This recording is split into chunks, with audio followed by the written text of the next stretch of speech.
Hello à tous. Écoutez, on se retrouve pour une nouvelle vidéo en cette début d'année. Je voulais déjà vous souhaiter une très bonne année à tous, plein de bonnes choses. C'est surtout la santé, parce que c'est ça qui prime. Après le reste, comme je dis, ça suit en règle générale. Je voulais vous parler un petit peu de ma petite période off.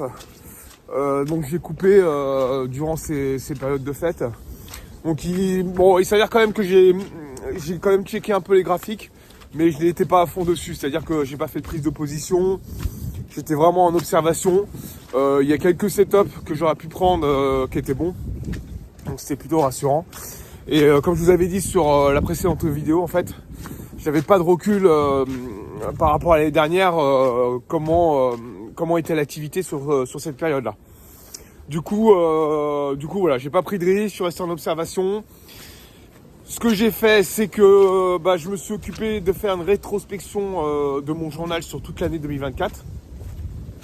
Donc pour voir un peu l'évolution, les axes d'amélioration pour 2025, que je n'ai pas vraiment noté, mais parce qu'en fait, ce que j'ai pas voulu faire, j'ai pas voulu mettre d'objectif pour 2025 parce que j'ai peur que ça me mette trop de pression. Et une année c'est très long et il peut se passer plein de choses. Donc je préfère pas. Je préfère rester sur ma même ligne de conduite, sur ma stratégie au niveau des comptes pour firme, sur ma stratégie de trading, avec toujours des améliorations bien évidemment. Je pense que chaque jour on peut s'améliorer encore et encore.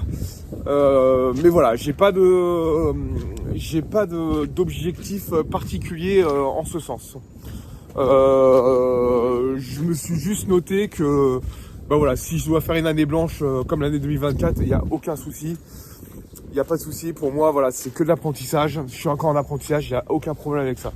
Je suis vraiment en accord et je pense de se mettre, pour moi, bien sûr, pour moi, parce qu'on parle vraiment sur les biais psychologiques, de me mettre autant d'objectifs professionnels.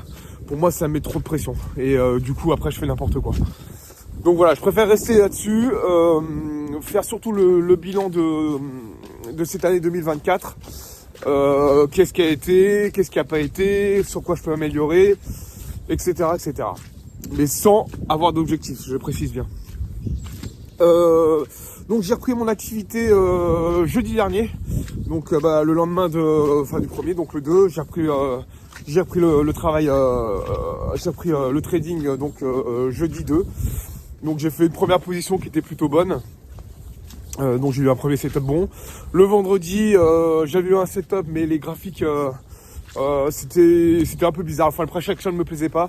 Et en plus, le prix était super lent sur la fin de journée. Donc du coup, j'ai préféré couper les écrans. Et je pense que ça n'a pas été, c'était plutôt bien, voilà, de faire ça. Donc voilà, pour cette semaine, je m'attends pas à grand chose, comme toutes les semaines en fait. Donc j'ai analysé ce matin, j'ai analysé comme à son habitude les graphiques. J'ai repéré, en fait j'ai pas trop de tendance en fait, c'est un peu mitigé. Je sais qu'il y a des annonces à 15h45. Après je sais pas s'il y aura un gros impact sur les graphiques, mais je ne pense pas, on est lundi. Je sais pas, après je sais pas, on verra bien. Moi j'avais repéré une zone ce matin qui était plutôt pertinente. Mais bon, je vois que le prix il en a décidé autrement. Donc je vais attendre. Et puis on va attendre l'ouverture de marché, on va attendre les annonces et puis on verra si on trouve un bon setup. Là où je suis content, là j'ai trouvé, parce que donc j'utilise Atas en plateforme de trading. Et où je suis plutôt content, c'est que j'ai pu trouver un système où, alors ce que je cherchais depuis longtemps, parce qu'en fait vous avez vous mettez des stratégies en place en fait sur ce logiciel. Je m'explique vite fait. C'est-à-dire que en fait, sur n'importe quelle plateforme, je pense qu'on peut faire ça. C'est-à-dire que vous rentrez de l'eau, vous pouvez retirer vos gains. Et moi, en fait, c'est vrai que cette fonctionnalité-là, elle existait, mais j'avais pas à m'en servir en fait. J'ai jamais réussi à m'en servir. Et en fait, hier, j'ai découvert parce que Atas, en fait, je comprends pourquoi ils nous font payer l'abonnement aussi cher. parce que c'est hyper complet en fait. Hier, je suis tombé sur une vidéo d'à peu près 1h30 où le gars, il vous explique l'intégralité de la tasse, hein, avec les volumes. Enfin, c'est impressionnant ce qu'on peut faire. J'ai même vu qu'on pouvait mettre les bougies en daily. Enfin, c'est vraiment top, quoi. Donc voilà, pour ma part, voilà, j'ai trouvé maintenant un raccourci sur clavier pour justement pouvoir retirer des gains. Parce que moi, en fait, c'était ça que je voulais faire à la base. J'avais ça, je sais pas si je vous en ai parlé. C'est qu'en fait, je voulais balancer genre 2 lots ou 3 lots. Et en fait, retirer une partie de mes gains. Comme ça, je sécurise ma position, même si le biais va à l'inverse de ce que j'avais analysé. Et du coup, voilà, ça me permet d'avoir des gains sans forcément me prendre des pertes. Bon, c'est une stratégie. Bon, bref, j'ai trouvé de toute façon ce système-là, là, un raccourci sur le clavier. Et j'ai trouvé ça plutôt cool, quoi. Donc, je vais mettre ça en place. Et j'ai commencé à mettre ça en place ce week-end. Là, j'ai tradé le Bitcoin. Je l'ai essayé sur le Bitcoin. Du coup, voilà, ça va me permettre de pouvoir l'utiliser dans mon trading régulièrement. Ensuite, ouais, j'ai eu quelques couacs avec ma propre firme, donc qui est Fidias. Bon, je n'ai pas trop compris, je vais pas vous expliquer parce que ce serait trop long. Bon, bref, il y a eu un embrouille sur un de mes comptes et au final, ils m'ont offert un compte cash. Bon, bénéfice du doute, j'en sais rien. Pour moi, ils se sont plantés. Au lieu de faire un renouvellement, ils ont fait une annulation où ils ont mis un reset mon compte. Bon, c'est pas grave. C'en est qu'un seul sur les 9 que j'ai. Oui, parce que du coup, j'ai repris un compte chez Apex. Comme j'étais énervé, j'ai repris un compte chez Apex parce que je voulais pas mettre... Du coup, d'où ma philosophie de pas mettre tous les œufs dans le même panier. Donc du coup, j'ai repris un compte chez Apex. Donc voilà, il était à 14 balles. Fin d'année, il y avait pas mal de promos. Du coup, j'ai sauté dessus, mais bon... En fait, ces deux comptes-là, le compte cash et le compte Apex, je sais pas si je vais les compter. Pour moi, ça va être... Je vais appeler ça des comptes suicides, voilà. Pour moi, ça va être des comptes suicides. C'est-à-dire que, de toute façon, dans le mois, je suis obligé de liquider. Je vais liquider dans le mois, même le Apex, il va pas être avantageux parce que là, je vais payer 14 balles et après, ce sera 34 balles le compte. Donc, il n'y a aucune plus-value pour moi. Autant les perdre, je préfère perdre 14 balles que perdre 45 balles. Donc, le choix, il est vite fait. Donc après, voilà, je les valide, tant mieux. Je les valide pas, tant pis, quoi. Donc voilà, c'est 2 comptes gratuits. Je pense pas que je vais pas les inclure dans mon... Comment ça s'appelle ? Je vais pas les inclure dans mes datas. Je pense pas. C'est pas grave, ça me fait 2 comptes en moins. Du coup, ça fait 9 moins 2, ça fait 7 comptes.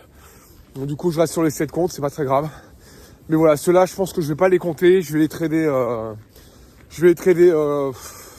Voilà, je vais me servir comme compte suicide, quoi. Je veux dire, si je vois une tendance qui est plutôt bien, je vais lancer que ça comme ça. Peut-être pas, peut-être sans vraiment trouver de setup, de bons setup. Je veux dire, j'entends bien qui rentrent dans ma stratégie et trouver de zones, voilà. Je cherchais le mot. En fait, trouver une zone pertinente pour rentrer, je vais voir. Mais ça servira à les garder, même si je les trade pas, en fait, je les perdrai. Et de toute façon, c'est pas grave. Donc voilà, je pense plus faire compte suicide. On va appeler ça comme ça. Et puis voilà. Quoi vous dire d'autre ? Voilà, je suis plutôt content de reprendre les vidéos. Ça me manquait un petit peu. C'est vrai que j'aurais pu en reprendre la semaine dernière, mais bon, j'ai voulu vraiment couper puis que j'avais pas vraiment l'opportunité de le faire. Donc voilà, maintenant on reprend cette routine-là. Pour moi, ça me fait du bien, dans le sens où, voilà, moi, je me confie sur mon biais psychologique, sur mes attentes, etc., etc. Et puis en même temps, je partage mon expérience. Donc voilà, je change pas. Moi, j'ai pas de bonne résolution pour 2025 en règle générale. Je continue dans la continuité, tout simplement, hein. Donc je reste sur le développement personnel, la santé, le sport, le trading, et voilà quoi. Et et surtout être discipliné dans tout ce que je fais. Voilà, c'est simplement ça en fait. C'est ça en fait mes résolutions. C'est vraiment garder cette discipline et continuer comme ça. Voilà, déjà la vidéo va presque durer 10 minutes là. Donc je vais vous laisser. Faites attention à vos sous. Je réitère mes vœux, surtout la santé, Et puis à la prochaine. Allez, ciao, bye.